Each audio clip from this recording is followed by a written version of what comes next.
During last month's Indie World Showcase, I wrote down a couple games to get immediately on release. Little Kitty Big City is the one I was most excited for, and I immediately started streaming it during release week. Little Kitty Big City is in the same vein as other indie games I've been playing, the kind full of scavenger hunts that all domino into one another until you meet your final goal. This kitty's final goal is simply to go home.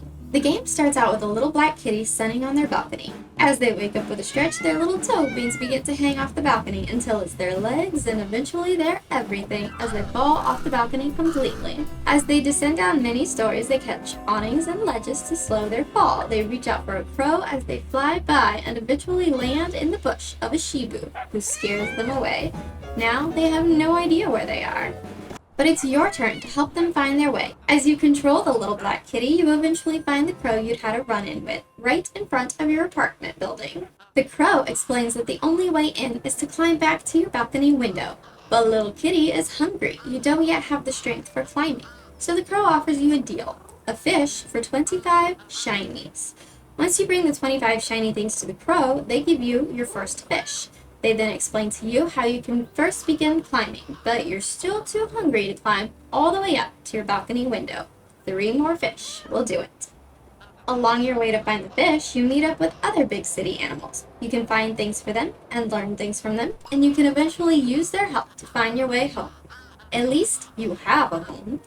Alina Starkov grew up an orphan. Now that she's old enough to join the First Army, she has no home to find her way to. But Alina isn't a character to play. She's a character to read, a character to watch, in the book series and Netflix series adaptation of Shadow and Bone. I'm going to talk about some of the differences between the books and the show of Shadow and Bone. I only read the books once, and it was within weeks of Netflix's premiere of the show. So while I will do my best to be accurate, I may mix some of the differences up. I'm an enjoyer, not an expert.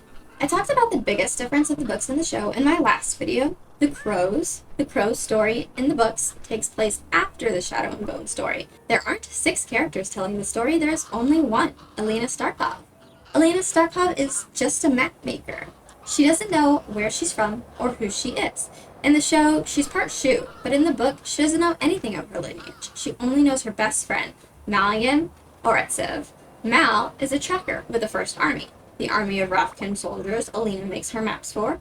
The two of them are always going to cross the rift together. In the books, she did not have to burn her maps. She gets on the ship with Mal, where they are attacked by the Volcra. It is in this attack that Alina's Grisha powers are finally revealed. She doesn't just have the powers of the Grisha, she has the powers of the Sun Summoner. Rafkins are tested as children by the Grisha to find those with powers and take them to train at the Little Palace so they can use their powers alongside the Second Army. In the show, Alina knows from a young age that she has powers. During the testing, she clenches a shard of broken pottery to move her focus into that pain and away from her powers, giving her a matching scar with Mal. In the books, she subconsciously suppressed her powers during the test, because all she knew was that she couldn't leave her best friend. She gave herself the scar on accident because she was so distracted by her love for him. Alina and Mal are both orphans. They grew up together at the orphanage at Karamzin. After their parents died during the war, each other is the only family they have ever known. And so, Alina is in love with Mal. Mal doesn't see Alina. In the book, Mal beds many girls in his time tracking, while Alina is at the Little Palace with the Darkling. The Darkling is the general of the Second Army, the army made up of Grisha. Named General Kirigan in the show, he's only called the Darkling, or Moi Sovereigne in the books. His true name is revealed in the show too soon. It's a much more intimate moment in the books, the Darkling asking Alina to call him by his name, Alexander. He's made her believe at one point that he loved her, that he could love. It's in the show that he once had a lover, Luda. Luda and the Darkling loved one another long before Alina's time. They were hiding together from the king, who wanted the Darkling for his powers. They were found, and while the Darkling was taking arrows to the chest, Luda hid in safety, healing him with her Purpuraki powers. One of the king's men found her and killed her in front of the Darkling, causing him to use the cut on the men. In his grief, the rift was born. In the books, it was born in his greed instead. He loved nobody. The Darkling is a powerful Grisha with powers as unique as Alina's. His history goes far back, almost as far back as the beginning. He's lived many lives and have done terrible things under many names, but there is one name that will always be a part of him.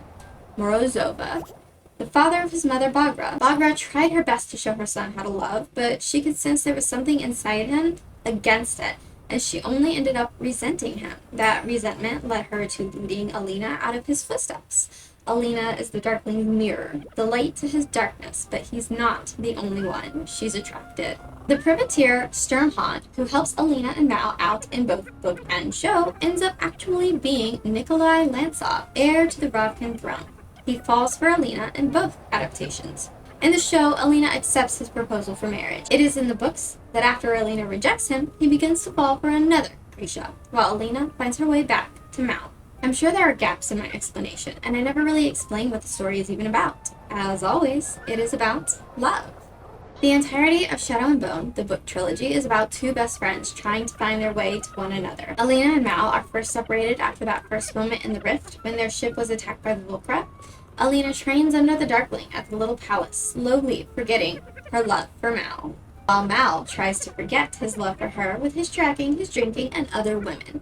And for a while it works, until Mal is the only one who knows how to find the white stag. The white stag is a powerful animal whose antlers could be used to craft an amplifier for Alina. The amplifiers are something the Darkling's grandfather created when he put his powers into the bones of animals and one human child. The Darkling himself is an amplifier.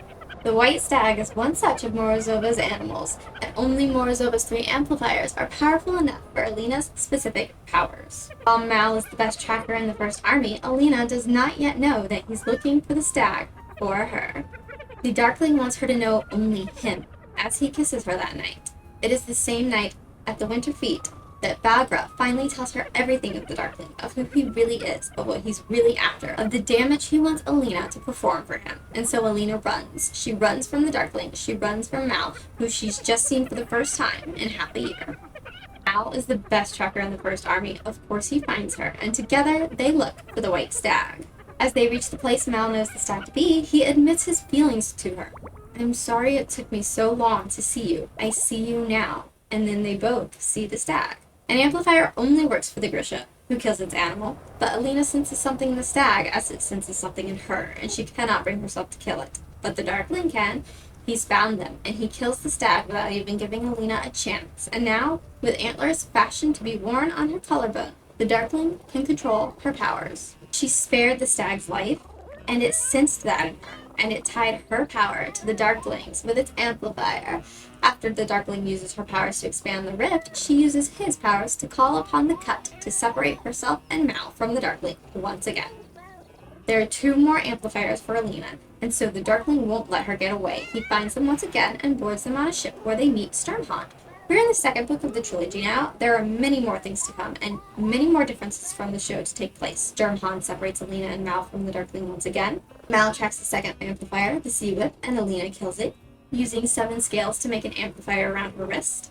The 2 discover of the third amplifier, the Firebird. Sturmhond reveals himself to be the heir to the throne and proposes to Alina. She declines him. She begins to feel herself bond closer and closer to the Darkling through their powers. Alina becomes the new command for the Second Army, and together with the First Army, she prepares for war.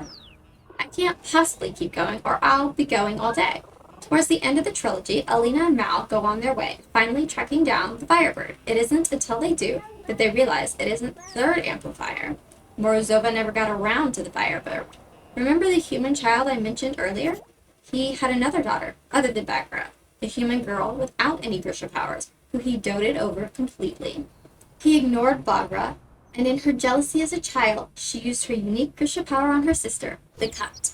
Morozova used his own Grisha powers to put the girl back together, making her the third amplifier. Her amplification passed down her descendant line, right up to Malian Oritsa. He is the third amplifier for Alina's powers.